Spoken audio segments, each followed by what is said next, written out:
खबर में खुश आमदेद। मैं हूं आपका होस्ट सईद काजी और मेरे साथ हैं मेरे को होस्ट मियां शाहिद साहब। अहम खबरें और बड़े अहम मेहमान मैं तारुफ करवाऊंगा। पहले आप रन डाउन आपकी खिदमत में पेश कर दूं। आज ख्वाजा आसिफ साहब ने एक अच्छी स्टेटमेंट दी और ये कि जहाज़ों के जो ऑर्डर्स आ रहे हैं, जो हमारी दफाई इंडस्ट्री में हमने जो हासिलात की हैं क्वाइट रिसेंटली, तो वो अब ये कह रहे हैं कि क्या हम अब IMF और ये हमारी जो दीगर इंडस्ट्री है उसमें तो हम बड़ा जो कोई गेंस हमें नज़र नहीं आते, बल्कि इंपोर्ट्स बढ़ रही हैं, एक्सपोर्ट्स कम हो रही हैं। मगर इसमें हम देख रहे हैं तो क्या ये इतना बड़ा हम कर सकते हैं कि इस जो लोन और IMF और जो इकोनॉमिक इशूज़ हैं, डॉलर की प्रॉब्लम है, ये हल हो सकती है? इस पर बात करेंगे। ट्रंप ने ग्रीनलैंड और ईरान पर कब्जे का प्रोग्राम क्या फाइनल कर लिया है? ये क्या सिलसिला है? और ख़ासतौर पर वेनेजुएला के बाद अब ये बातें हो रही हैं, क्यूबा का भी नाम आ रहा है। इसके क्या नताइज हो सकते हैं और इस पे बात करेंगे। और फिर क्या PTI तहरीक तालिबान पाकिस्तान को दहशत गर्द नहीं समझती? जो मुकदमा था जनाब ISPR के DG फरमा रहे थे, उस पर बात करेंगे। और PIA के बाद अब एयरपोर्ट्स की जो निजकारी की बात भी हो रही है, बात PIA की भी करेंगे। वो किस तरह से हुई और क्या मामला था, और ये कौन कौन से एयरपोर्ट्स हैं, क्या ये मुनाफे में चल रहे हैं या नुकसान में चल रहे हैं, क्या सिलसिला होगा? मेरे साथ मौजूद हैं जनाब जनरल रिटायर्ड तारिक रशीद साहब। थैंक यू जनरल साहब, आपने हमें वक्त दिया। जनरल साहब, बात तो अच्छी है और हम देख रहे हैं कि ये जो 4 बल्कि मैं कहूँगा 15-20 आधे घंटे की बैटल थी, उसमें हमें उसके समरात से अब हम हो रहे हैं।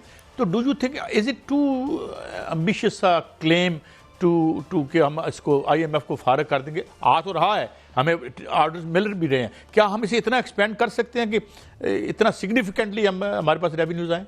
बिल्कुल कर सकते हैं। देखिए, और अब वक्त आ गया है कि हमने जो इन्वेस्ट किया हुआ है डिफेंस इंडस्ट्रीज में उसके हमें डिविडेंड मिले। और मार के हक के बाद तो दुनिया चेंज हो चुकी है, बिकॉज पाकिस्तान के पास जो कैपेबिलिटी थी, खासतौर पर कन्वेंशनल डोमेन में, हमारे जो मिसाइल प्रोग्राम था, हमारे जो जहाज़ हमने खुद बनाए हुए थे, उनको जिस तरह हमने इंटीग्रेट किया, दुनिया उस पर हैरान है। अब देखिए, रिसेंटली बांग्लादेश के chief of air staff Pakistan का विजिट करके गए हैं।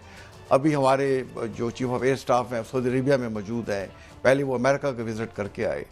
तो दुनिया पाकिस्तान के साथ न सिर्फ दिफाई मामलात को आगे बढ़ाना चाहती है, हमसे सीखना चाहती है। और जहाँ तक IMF की बात है, देखिए IMF हमें कितना पैसा देता है। वो हमें टोटल 3 साल का जो पैकेज है काजी साहब, $7 बिलियन का है। हमारे अपने लोग जो रेमिटेंस भेज रहे हैं आजकल, वो अराउंड $3 बिलियन है। $3 अरब वो हमें दे रहे हैं। तो अगर अपने जो डायस्पोरा है वो जज्बे से, पाकिस्तान के जज्बे से माला माल है। पाकिस्तान की जो अवाम है वो पाकिस्तान से मोहब्बत करती है। पाकिस्तानी जहाँ भी दुनिया में है वो पाकिस्तान को याद करते रहते हैं। तो उन्हें अगर कॉन्फिडेंस में लिया जाए और अगर वो 3 अरब से 4 अरब सिर्फ हो जाए, तो क्या हमें जरूरत है IMF की?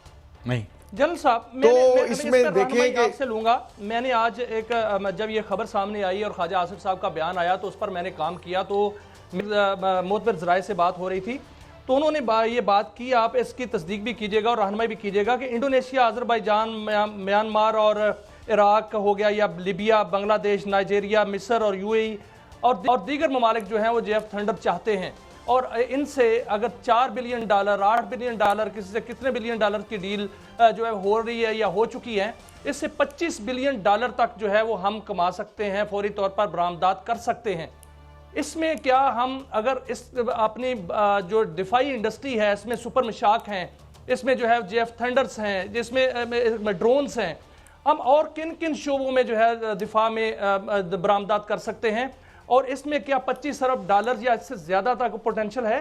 बिल्कुल, इससे ज़्यादा भी पोटेंशियल है। देखें, जैसे आपने JF-17 का जिक्र किया, अजरबैजान हमसे ले रहा है, लिबिया हमसे लेना चाह रहा है, म्यांमार ने हमसे लिए हैं, नाइजेरिया ने हमसे ये लिए हैं। सुपर मशाक देखें, सबसे पहले सऊदी अरेबिया ने लिए, और तुर्की के तो फाइटर पायलट्स ही हमारे सुपर मशाक पर ट्रेन होते हैं। जब मैं खुद उस वक्त मिनिस्ट्री ऑफ डिफेंस प्रोटेक्शन में था, तुर्की को बरतानिया अपने जो ट्रेनर बेचना चाह रहा था, अमेरिका देना चाह रहा था, फ्रांस देना चाह रहा था, बट उन्होंने हमारे सुपर मशाक को समझा कि दुनिया का बेहतरीन ये ट्रेनर है।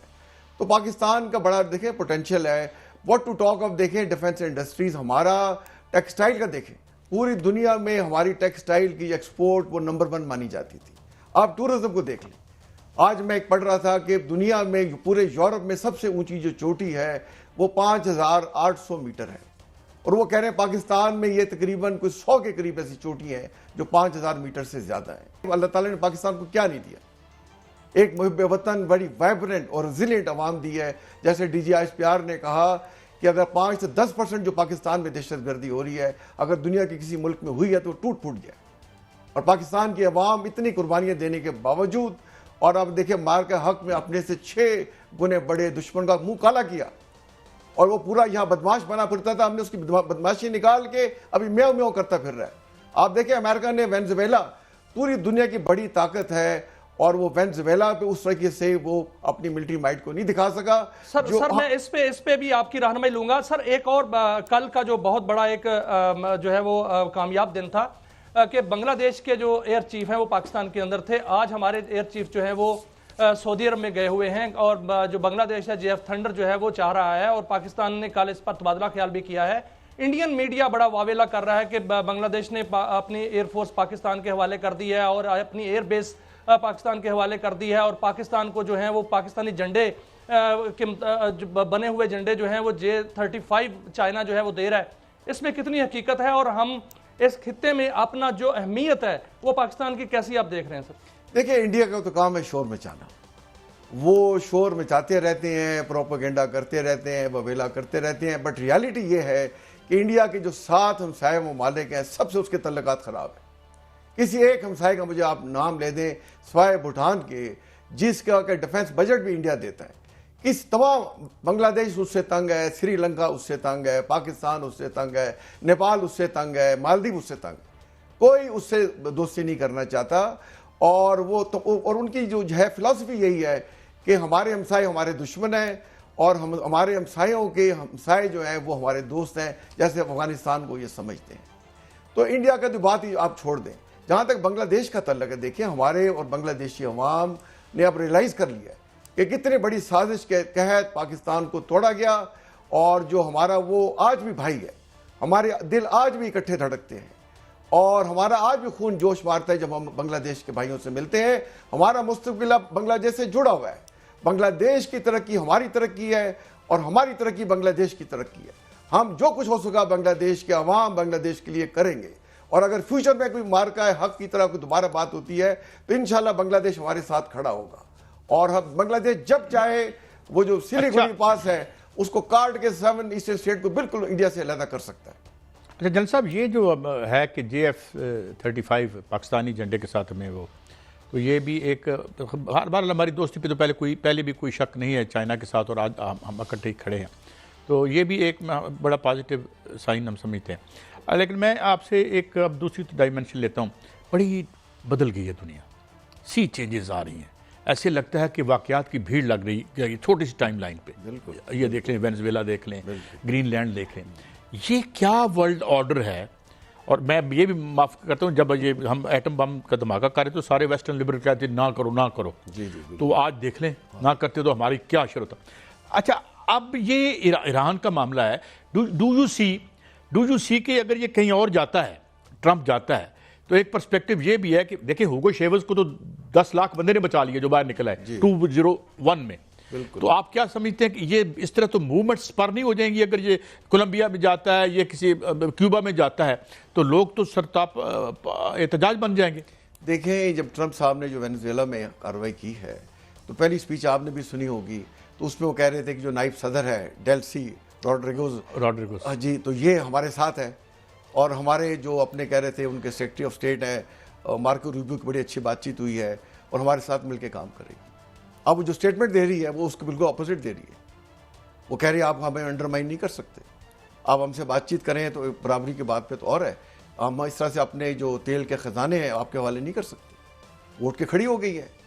बट वो देखें वेनेजुएला में भी वो मारिया टाइप जिसको मिला हुआ है नोबेल पीस प्राइज, उसको तो फारिग कर दिया। तो आप देखें वो कह रही है शाबाश, बड़ा अच्छा किया, वेल डन ट्रंप साहब, आपने ये कर लिया है। तो इस तरह वेस्ट जो लोगों को प्रमोट करता है, जैसे हमारे महारंग बलोच हैं, एक दफ़ा खबर आई इन्हें भी पीस नोबेल प्राइज़ के लिए किया जा रहा है, नॉमिनेट किया जा रहा है।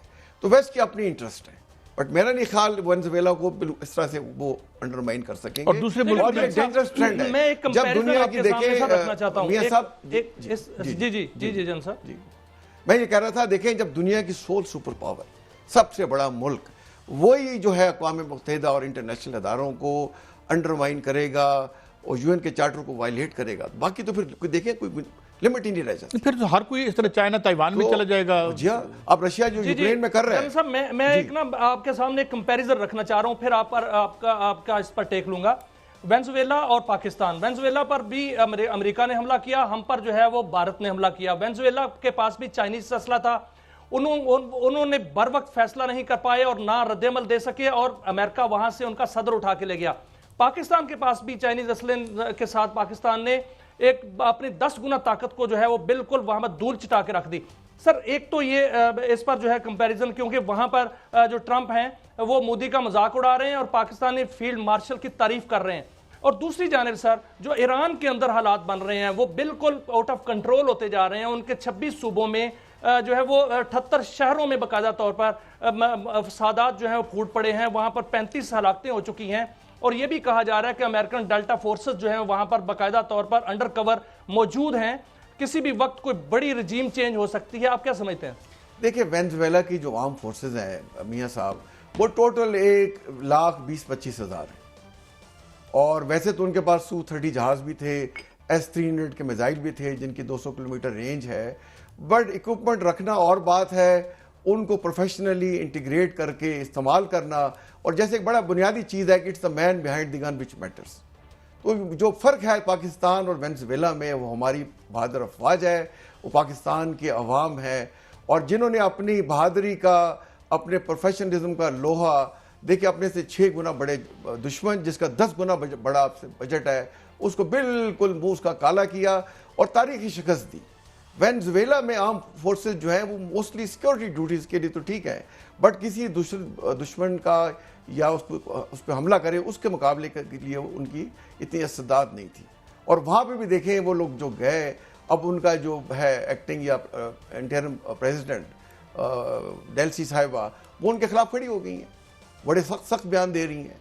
और हमारे यहाँ तो हिसाब उल्टा था, पाकिस्तान तो चढ़ दौड़ा था जवाब में, और मोदी जो था चाइना के पास भी गया, सऊदी अरेबिया के पास भी गया, और अमेरिका के पास भी गया, उनसे माफी तलाफी करवाई। इसलिए देखिए वो अब उसको घास नहीं डाल रहे कि तुम्हारी ये औकात है। बिल्कुल सर, तो पाकिस्तान का देखिए हमारी जो, और आइंदा भी अगर ऐसा कोई जुर्रत की तो हम उनको मुंह तोड़ जवाब देंगे। लेकिन सर जो ईरान के हालात हैं, इस पर मैंने रहनुमाई चाही थी, उस पर भी थोड़ा सा रोशनी डालिएगा। जी मैं बताता हूँ मियां साहब, देखें जहां तक ईरान का मामला है, ईरान की अवाम भी बहुत उसमें बड़ी जान है। वो महंगाई के से तंग आके तो अपनी हुकूमत के साथ खिलाफ मुजाहरे कर रहे हैं, अदरवाइज अपनी हुकूमत के साथ हैं। और ईरान के तो लीडरों ने बड़ा क्लियर पैगाम दे दिया है कि जैसे इजराइल या अमेरिका बयान हमें दे रहा है, एक हद से बात बढ़ी तो हम इजराइल पे स्ट्राइक करेंगे। उन्होंने कहा कि हम प्रीएम्प्टिव स्ट्राइक करेंगे। और देखें, ये तो भी बयानात कई आए हैं, अमेरिकन कई लीडरों ने बताया है कि जो अमेरिका जो था जिसने जंग बंद कराई, अगर अमेरिका जंग बंद ना कराता तो इजराइल के जो एयर डिफेंस सिस्टम था उसको चौथाई सा तो नकारा हो गया था। उनके सारे जो एयर डिफेंस मिसाइल उसमें इस्तेमाल हो गए थे, और उन्होंने जाके रिक्वेस्ट की अमेरिका से कि हमारी ईरान से जान छुड़ाएं। मैं ये समझता हूं कि अगर दोबारा उसने इजराइल ने एक लिमिट क्रॉस की, ईरान इजराइल का सफाया कर देगा। अच्छा जल साहब, ये एक यमन में भी कह रहे हैं कि बड़ी कामयाबी हुई सऊदी अरब को, और फिर एक नए अलायंस की बात हो रही है, टर्की पाकिस्तान भी, जिसमें हम तो ऑलरेडी सऊदी अरब के साथ एक हैं मुआहदे में। और इसको आप कैसे देखते हैं कि ये क्या कोई एक नया मिडल ईस्ट और ये हमारा एक और बन रहा है, ब्लॉक कर लें दफाई एतबार से, और ये यमन जो मामला बड़ा गर्म हुआ था ये अब सेटल हो जाएगा या क्या, कैसे? मेरे ख्याल इसको सेटलमेंट की तरफ जा रहा है ये। और हम तो देखिए सऊदी अरेबिया के साथ खड़े हुए हैं, और सऊदी अरेबिया की ये स्टांस है कि यमन एक मुल्क होना चाहिए। 1990 से पहले ये सदरन जो था यमन अलग एक मुल्क था, दो मुल्क थे। हाँ, बट 19 अदन और सना, जी हाँ, दो अलग थे। बट इस वक्त के सिनेरियो में तो एक मुल्क था। तो ये मुस्लिम उम्मा को भी सूट करता है, और हम अपने सऊदी भाइयों के साथ हैं जो यमन की यकजहती की बात करते हैं। तो ये यूएई ने अच्छा फैसला किया है कि अपनी वहाँ फोर्सेस वापस बुलाई हैं, बट इनका वहाँ इन्फ्लुएंस तो अभी भी है वहाँ पे। तो मेरा ख्याल है इंशाल्लाह अल्लाह ने चाहा, जिस तरह से सऊदी अरेबिया मामलात को देख रहा है और उसके साथ लोग जुड़े हुए हैं, तो इंशाल्लाह यमन में प्रो इजराइल वहाँ पे कोई एक हिस्सा आपको नजर नहीं आ रहा जो बात हो रही थी यूएई इजराइल एंड यमन का एक पार्ट? जी, ऐसी मेरा ऐसा नहीं ख्याल है। इजराइल जो अंडरमाइन करने की कोशिश कर रहा है और अपनी प्रेजेंस बढ़ा रहा है, एरिट्रिया में बढ़ा रहा है, देखें, और सोमाली लैंड को उसने जी, एक्सेप्ट जी। कर लिया है जस्ट बाबल मंदब में अपनी उसको इन्फ्लुएंस को बढ़ाने में। मैं समझता हूँ कि यमन में हालात इंशाल्लाह पहले से बेहतर होंगे, और सऊदी और जो इजराइल करने की कोशिश कर रहा है अपनी कोशिश में कामयाब नहीं होगा वो। लेकिन जल साहब, मैं दूसरी तरफ आता हूं सदर ट्रंप की तरफ, जो कि कहते हैं कि ग्रीनलैंड पर जो है वो हर सूरत कब्जा करेंगे, उसमें फौजी ऑप्शन जो है वो भी इस्तेमाल करना पड़ा तो वो भी करेंगे। अगर ऐसा होता है तो फिर आप क्या देख रहे हैं कि यूरोपीय यूनियन और नेटो का क्या मुस्तकबिल है? क्या नेटो टूटने जा रही है, नेटो का खात्मा होने जा रहा है? देखिए, ट्रंप तो पहले ही नेटो को बड़ा अंडरमाइन कर चुके हैं, तो वो तो उन्हें देखें, उन्हें धमकियां देते हैं। ना सिर्फ उन्होंने धमकी दी, जेडी वांस ने अपने यूरोप के विजिट में बैठ के उनको बड़ा रेडिक्यूल किया और बड़ी हार्श लैंग्वेज इस्तेमाल की। वो कहते हैं, देखिए जी, हम आपको सबसे ज्यादा एड दे के हम आपके डिफेंस कर रहे हैं, आप 2% से बढ़ा के 5% अपना डिफेंस बजट का जीडीपी उस पर खर्च करें। तो जहां तक ट्रंप साहब की बात है, देखिए, वो कहते रहे कि मैं आऊंगा तो मैं एक दिन में या एक हफ्ते में यूक्रेन की जंग बंद करा दूंगा। अब आए उन्हें 1 साल से ज्यादा अरसा गुजर चुका है, क्या उन्होंने जंग बंद करा दी? वो ये कहते थे कि मैं दुनिया में जंगें जो है खत्म करूंगा। अब उन्होंने वेनेजुएला पे अटैक कर दिया है, तो ये क्वाइट मुमकिन है कि वो ग्रीनलैंड पे हमला कर दें। बट ग्रीनलैंड देखें, ग्रीनलैंड जो है, जैसे आपको पता है, डेनमार्क का हिस्सा है और दुनिया का सबसे बड़ा आइलैंड है। पाकिस्तान से कम वो 2 गुना, दुनिया से भी ज्यादा बड़ा उसका 2.23 मिलियन स्क्वायर किलोमीटर उसका लेकिन इलाका सर, है। नजदीक उसके पनामा है, वहां पर चाइना जो है उसकी मौजूदगी है। अगर ग्रीनलैंड पर हमला करता है अमेरिका, तो क्या चाइना खामोश रहेगा? देखिए, चाइना खामोशी से काम करता है। अब देखिए, सबसे बड़े तेल का जो बायर था वेनेजुएला से, वो चाइना था। वो 1 मिलियन बैरल पर डे के हिसाब से एक्सपोर्ट करते थे और 7.5 लाख जो बैरल था वो तेल चाइना में जाता था और इंडिया भी उनसे ऑयल लेता था। तो चाइना ने जो करना होगा वो खामोशी से करेगा। और आप देखें, वक्त के साथ चाइना का जो राइज है वो खत्म नहीं होगा और वो वक्त दूर नहीं जब चाइना होगा दुनिया का एक बड़ी ताकत बनेगी। इकोनॉमिकल ताकत तो बन ही चुका है और मिलिटरीली भी जो उन्होंने विक्ट्री डे पे अपने जो इक्विपमेंट दिखाया है, मेरा ख्याल है उसके बाद अमेरिका को समझ लग गई है कि वो चाइना को अंडरमाइन नहीं कर सकता। हमारे लिए भी इसमें एक लेसन है जो वेनेजुएला में हुआ कि चाइना के साथ हमारी दोस्ती है, उसका दुनिया की कोई ताकत उसका कंपैरिजन नहीं। चाइनाई टेक्नोलॉजी जो है वो दुनिया को मात दे रही है, रशियन टेक्नोलॉजी दुनिया को मात दे रही है। दूसरी जानिब जो है वो ट्रंप मजाक उड़ाते हुए नजर आ रहे हैं कि हमने चाइनीज जो सिस्टम है उसको भी कंप्रोमाइज कर दिया और जो रूसी सिस्टम है उसको भी मात दे दी वहां वेनेजुएला में, और बाकी आगे वो कोलंबिया को, क्यूबा को और दीगर ममालिक को जो है वो धमकी दे रहे हैं। अगर ऐसा होता है तो इसका मतलब यह है कि अभी भी जो अमेरिका है वो सुपर पावर है, बाकी जो टेक्नोलॉजीज हैं वो कम है उनसे। देखिए, अमेरिका जो है इस वक्त सबसे दुनिया की बड़ी सुपर पावर तो है, और दूसरी दुनिया के जो सारा सिस्टम है, इवन यूनाइटेड नेशन ऑर्गेनाइजेशन, अक़वाम मुत्तहिदा, वो भी उनके सपोर्ट से चलती है। सारी दुनिया जो डोनेशन देती है अक़वाम मुत्तहिदा को एक तरफ, उससे कई गुना ज्यादा अमेरिका उसको डोनेशन देता है। सारा दुनिया का फाइनेंशियल सिस्टम ये अमेरिका का, उसके एलाइट्स का बनाया हुआ है। तो दुनिया को उन्होंने काफी हद तक अपने कब्जे में या शिकंजे में झगड़ा हुआ है, उससे निकलने में टाइम लगेगा। दुनिया वैसे मल्टीपोलैरिटी की तरफ जा रही है। रशिया एक बहुत बड़ी ताकत की तरफ उभर रहा है, चाइना एक बहुत बड़ी ताकत, इकोनॉमिक और मिलिट्री ताकत की तरफ उभर रहा है, बट उन्हें अमेरिका के मुकाबले पे आने में टाइम लगेगा। और रशिया, देखिए, हमें चाइना से सीखना चाहिए कि वहां पे देखिए कंटिन्यूटी ऑफ पॉलिसीज है, वहां अकाउंटेबिलिटी है, और उन्होंने अपने एक बहुत बड़ी तादाद अवाम को पॉवर्टी से निकाला है। तो हमें चाइना से सीख के आगे चलना चाहिए, और चाइना से जो है हमारी जो दोस्ती है उसका दुनिया में कोई वन लास्ट क्वेश्चन में से माफी चाहता हूँ, इंटरजेक्शन। एक बहुत बड़ा उधम मचने वाला है क्योंकि ट्रंप जो है किसी की सुन नहीं रहा और वो डिस्टेबलाइज एक के बाद अपने मफादात, और मेक अमेरिका ग्रेट अब कैसे बनेगा, 4% मैन्युफैक्चरिंग रहेगी उसकी सारी। लेकिन इससे एक बहुत बड़ा क्योस आ रहा है, how we could be affected, या हम इसके कैसे रिस्पॉन्ड करें, ये जो एक क्योस और एक ये डिसऑर्डर हो रहा है। देखिए, दुनिया में तो ये हो रहा है जैसे आप कह रहे हैं ना, बट हमें पाकिस्तान को वक्त आ गया है कि पाकिस्तान के इंटरेस्ट को रख के सामने चले। और जिस तरीके से अल्लाह ताला ने पाकिस्तान को इज्जत दी, स्पेशली अमेरिका हक के बाद, तो ट्रंप भी पाकिस्तान के साथ जुड़ा हुआ है। देखिए, ग्रीनलैंड में क्या है, ग्रीनलैंड में देखिए वहाँ गोल्ड है, वहाँ कॉपर है, वहाँ जिंक है, वहाँ डायमंड्स हैं, वहाँ आयरन ओर है। तो पाकिस्तान में ये चीज़ें पड़ी हुई हैं। तो पाकिस्तान के साथ जो ट्रंप जुड़ा हुआ है तो वो किस लिए जुड़ रहा है? इसीलिए कि पाकिस्तान के पास क्रिटिकल मिनरल्स हैं, रेयर अर्थ मेटल्स हैं, वो यहाँ इन्वेस्टमेंट करना चाह रहा है, और ये चीज़ें उसको ग्रीनलैंड में नजर आ रही हैं। तो हमें पाकिस्तान के मफाद को सामने रखते हुए ट्रंप से बातचीत करनी चाहिए। यानी जैन साहब आप ये कह रहे हैं टू सम इट अप के हम we are pretty well prepared to face this, ये जो एक बदलती हुई दुनिया है और जो थोड़ी सी अनसर्टेनिटी है। जनरल साहब हमारे साथ है, बहुत शुक्रिया जनरल तारक रशीद साहब। नाज़रीन एक ब्रेक है, ब्रेक के बाद हाजिर होते हैं, बहुत से अहम इशूज़ हैं उस पर बात करेंगे हमारे।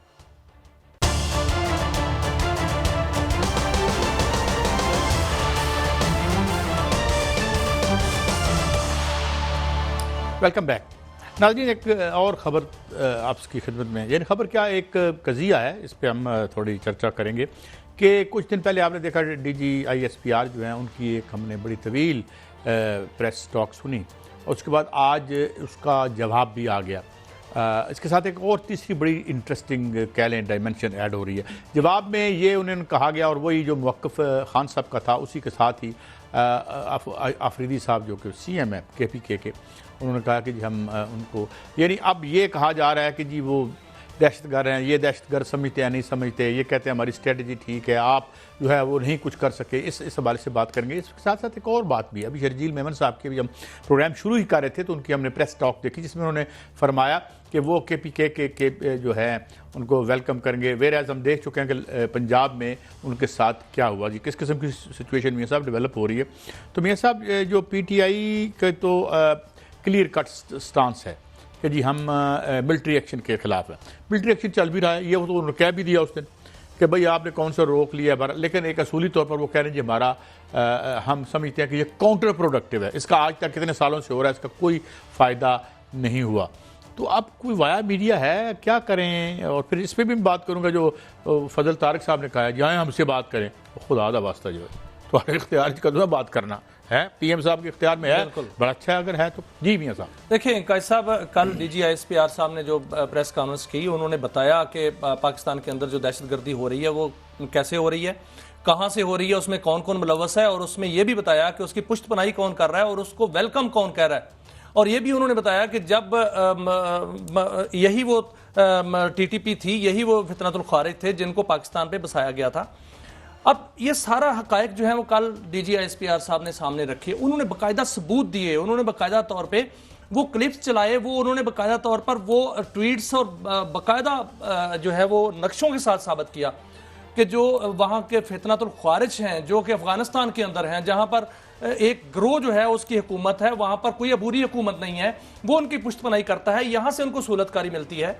होना तो ये चाहिए था कि हम अपने मामला दुरुस्त करते, होना तो ये चाहिए था कि KPK हुकूमत जो है वो बाकायदा तौर पर इस पर जो है वेलकम कहती है कि बिल्कुल बेहतरीन बात की है और हम जो है वो रियासत के साथ हैं, हम इस्टेब्लिशमेंट के साथ हैं, पाक फौज के साथ हैं, हम भी चाहते हैं कि ये ऑपरेशन हो, यहाँ से दहशतगर्दी खत्म हो, क्योंकि वो तो यही कहते हैं कि हम साथ हैं। सर 80% जो है वो सूबा KPK से जो है वो मुतासर है। लेकिन हुआ क्या है, रात को आपने देखा कि एयरवाई पर जो है शफी जान साहब है मेरा ख्याल तर्जमान KPK, वो बैठे हुए थे। मालिक साहब ने उनसे बाकायदा सवाल किया कि क्या TTP दहशतगर्द है, तो उन्होंने कहा कि वो दहशतगर्द नहीं है, TTP के लोग जो पाकिस्तान के खिलाफ नहीं है वो दहशतगर्द हैं जो पाकिस्तान के खिलाफ हैं। भाई TTP फील्ड मार्शल कहते हैं कि जो अफगान हुकूमत है वो TTP को चॉइस करे, मुंतखब करे या पाकिस्तान को, और हम कहते हैं कि नहीं, गुड तालिबान बैड तालिबान। भाई गुड तालिबान बैड तालिबान क्या होते हैं? जो हमारे गले काट रहे हैं, जो हमारे बच्चों को मार रहे हैं, जो हमारी खवातीन को मार रहे हैं, जो हम पर खुदकुश बम्बार हमले कर रहे हैं, 20 खुदकुश बम्बार हमले हुए हैं। कायद साहब हम उनको कह रहे हैं कि वो लोग ठीक है और वो लोग, उनको हम दहशतगर्द नहीं समझते। ये बहुत बड़ी मुनाफिकत मैं इसको समझता हूं। देखें नहीं कायद साहब देखें सर, इसमें इनको चाहिए कि अपने मामला दुरुस्त करें, नेशनल एक्शन प्लान पर जो है वो अमल करें और सिक्योरिटी फोर्सेस की बैक बने, ना कि मदद मांगे जाके उनसे हैबतुल्लाह। पहली तो मैं आपको ये बात बताऊं, ये हकीकत कितनी है और किस तरफ है, इसको एक तरफ रख के ये बात कि वहाँ की सिविलियन गवर्नमेंट जो बहुत बड़ी मेजॉरिटी में है और हमारी रियासत, एक इस बात पे इत्तफाक ही नहीं हो रहा कि हमने कैसे लड़ना है।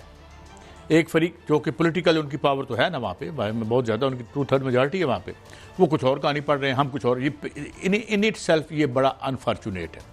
और दूसरी अनफॉर्चुनेट बात ये है कि कोई वाया मीडिया नहीं ढूंढा जा रहा। देखिए एक अब दो एक्सट्रीम, आप मैं और दो आप, दो एक्सट्रीम पोजीशन लेके बैठ जाते हैं, ठीक है। तीसरी बात ये कि आप भी कह रहे थे थोड़ी देर पहले कि सबसे ज़्यादा डिस्प्लेस हो रहे हैं लोग, आ रहे हैं जा रहे हैं, खुदकुश बम धमाके हो रहे हैं, ये हो रहा है वो एक और वो तीसरी तकलीफ दे सिचुएशन है। मुझे तो नहीं लगता कि बेटर सेंस प्रिवेल कर रही है। लेकिन सर देखें 2019 तक, उससे पहले कमर तोड़ दी गई थी, दहशतगर्दी खत्म कर दी गई थी। वो कौन था जिसने इनको ला के बसाया?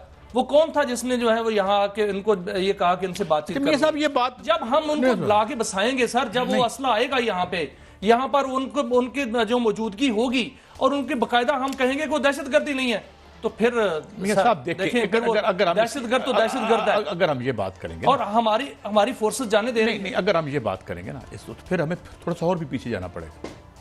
ये आए कैसे थे यहाँ पे, ये दहशतगर्दी शुरू कैसे हुई? ये तो मुजाहिदीन हुआ करते थे।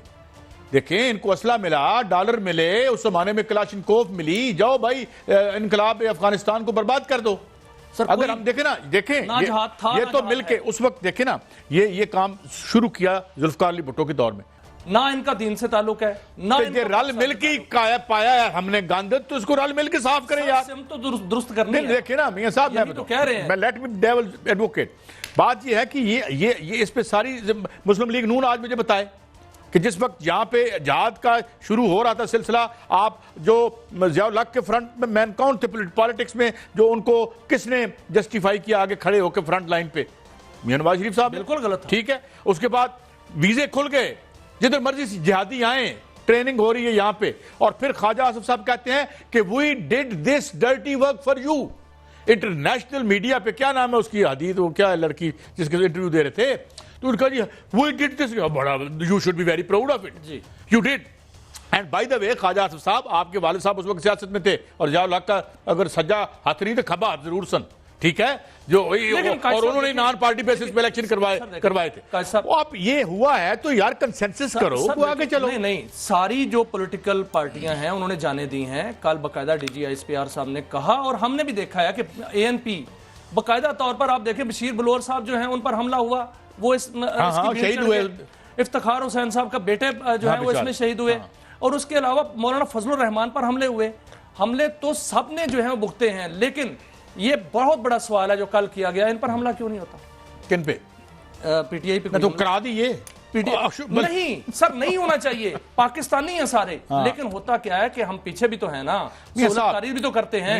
वो जो ड्रोन का इल्जाम लगाया जाता था, कल DGISPR ने वहां पर बताया कि ड्रोन कौन हमला कर रहा है। ड्रोन हमले जो हैं वो तो फितनतुल ख्वारिज कर रहे हैं, फितनतुल हिंदुस्तान कर रहे हैं। उन्होंने सैकड़ों हमले जो हैं वो ड्रोन्स के साथ किए हैं, क्वाड कॉप्टर के साथ किए हैं। वो कहां से आते हैं? मैं कह रहा हूं, ये टेक्नोलॉजी कहां से आती है? जिसके पीछे भारत है, वहां पर पूरी पुष्टपनाही कर रहा है। हम उनकी पुष्टपनाही कर रहे हैं, हम उनको वेलकम कर रहे हैं। मैं जो पुष्टपनाही कर रहा है उसको जाकर सजा, बल्कि पब्लिकली हैंग करें। बात यह है कि आपके वजीर दिफा जाके इंटरनेशनल मीडिया में कहते हैं कि we did this dirty work for you.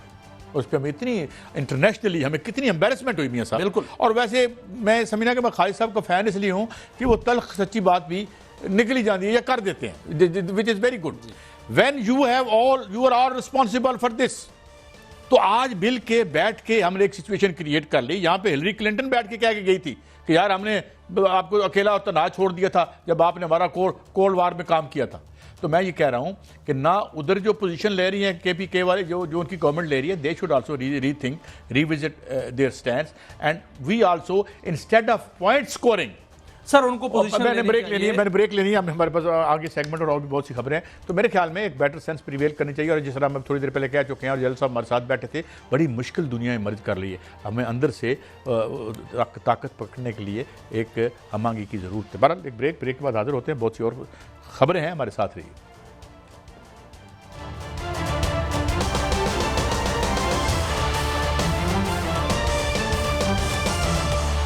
Welcome back नाज़रीन। PIA के हवाले से भी अभी बड़ी बाज़गश्त सुनाई दे रही है, उस पर भी आज हम बात करेंगे कि उसकी जो निजकारी हुई है उससे क्या हमारा कोई फ़ायदा होगा, जो नुकसान हो रहा था अरबों रुपए का वो ख़त्म हो जाएगा। एक दो राय इसमें सामने आ रही हैं। सरकार की ये राय तो आपके सामने ही है, मगर हम कुछ फैक्ट्स एंड फिगर्स आपकी खिदमत में पेश करेंगे कि अब पाकिस्तान के अवाम पर इस प्राइवेटाइजेशन का कितने अरब का बोझ पड़ रहा है, और पहले कितना था जब ये लास्ट में चलाई जा रही थी, और ये हुकूमतें चला रही थी जो आज प्राइवेटाइज़ कर रही हैं। और जिस तरह की इसमें भर्तियाँ की गई, और जिस तरह जो लोडर जो हैं उनको मतलब वज़ीर और सेनेटर बना दिया गया PIA के, और माशाल्लाह उनके ख़ानदानों को कहाँ कहाँ PIA में नौकरियाँ मिली, जिसके नतीजे में आज इसका 500-700 अरब रुपए का नुकसान है जो अब पाकिस्तान की सरकार ने नेशनलाइज कर लिया है। वो आप और मैं देंगे, और उसका इस पर हम बात करेंगे। और फिर इस पर हम बात करेंगे कि एयरपोर्ट्स को आप कर रहे हैं आउटसोर्स। पहली बात तो ये कि जब PTC को किया गया था तो ये एक स्ट्रेटेजिक एसेट कहा गया था कि ये ना दें, ये दुश्मन के हाथ में नहीं आना चाहिए। और अब ये जो एयरपोर्ट्स हैं इनको भी, और फिर ये इनमें से प्रॉफिटेबल 20 में से कौन से 4 प्रॉफिटेबल हैं? क्या जो नुकसान में चलने वाले हैं उनको प्राइवेटाइज़ किया जा रहा है या मुनाफे वालों को प्राइवेटाइज़ किया जाता है? क्योंकि नुकसान तो हम हमेशा नेशनलाइज कर लेते हैं। मेरे साहब, अब किस पे बात शुरू करें? पहले इस पे कर लें, PIA पे बात कर लें। मेरे साहब, आपको पता है कि डॉक्टर साकिब शिरानी साबिक़ वफाकी वज़ीर, मैं उनको सुन रहा था, वो कह रहे थे कि ये जो आपने इसको बाइफरकेट करके नुकसान वाला हिस्सा PIA का अलहदा किया और वो रियासत ने अपने ज़िम्मे ले लिया। रियासत ने क्या ज़िम्मे लेना है? मेरे और आपके टैक्स पेयर मनी से। वो कहते हैं कि हमें 60 से 70 अरब रुपया सालाना इसका सूद अदा करना पड़ेगा। वो जो मुनाफा बख्श हिस्सा है जिसमें 26 अरब रुपया पिछले साल PIA ने कमाया है, वो ये लोग ले जाएंगे, और पैसे भी कोई नहीं दिया।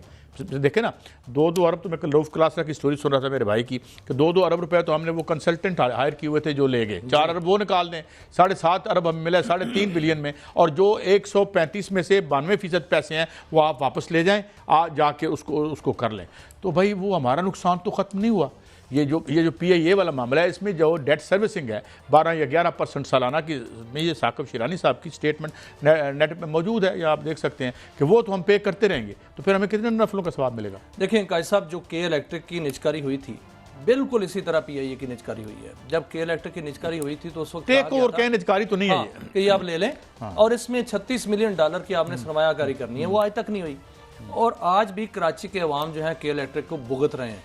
और पाकिस्तान ने, मुझे याद है कि हुकूमत पाकिस्तान ने पीपल्स पार्टी दौर में भी बेल आउट पैकेज दिया, और मुस्लिम लीग नून के दौर में भी बेल आउट पैकेज दिया, और अभी भी 400 अरब रुपए की सरमायाकारी का पैकेज जो है वो आ चुका है। यही PIA के साथ हो रहा है। लेकिन आरफ हबीब साहब कहते हैं कि हम 4 चांद लगा देंगे। अब 4 चांद कैसे लगाएंगे? अब 6 माह उन्होंने कहा कि 6 माह। 4 चांद जो है फातिमा उनकी है ना, फातिमा स्टील उनकी है। जी बिल्कुल, जिस पर 150 अरब का जुर्माना हुआ था कार्टलाइजेशन के।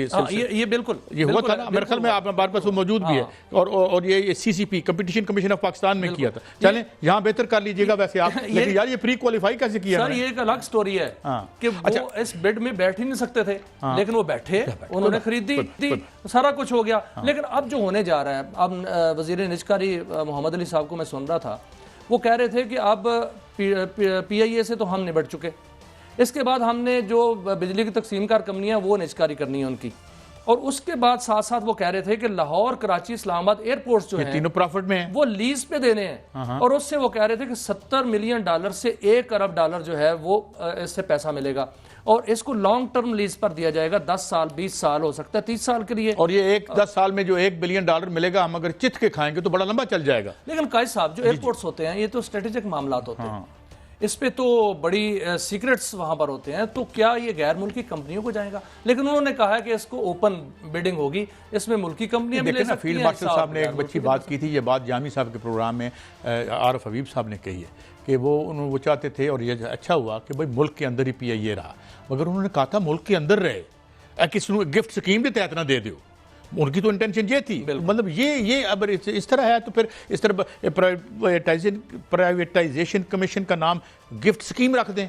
काजी साहब, 1990 से लेकर अब तक अगर देखा जाए तो जितनी प्राइवेटाइजेशन हुई है उसमें कोई एक मिसाल कोई ऐसी जो कि कामयाब हुई हो, जिसमें आप बैंक्स लगा या पूरे पैसे ही ले लिए हों। हाँ, बैंक्स लगा लें आप, फर्टिलाइजर फैक्ट्रियां जो हमने बेची थी वो 3 डब्बे के हिसाब से गई। जिस तरह स्टील मिल्स जो है वो चोरी हो रहा है, वहां से लोहा भी चोरी हो रहा है, कॉपर चोरी हो रहा है, वहां से हीरा भी चोरी हो गया।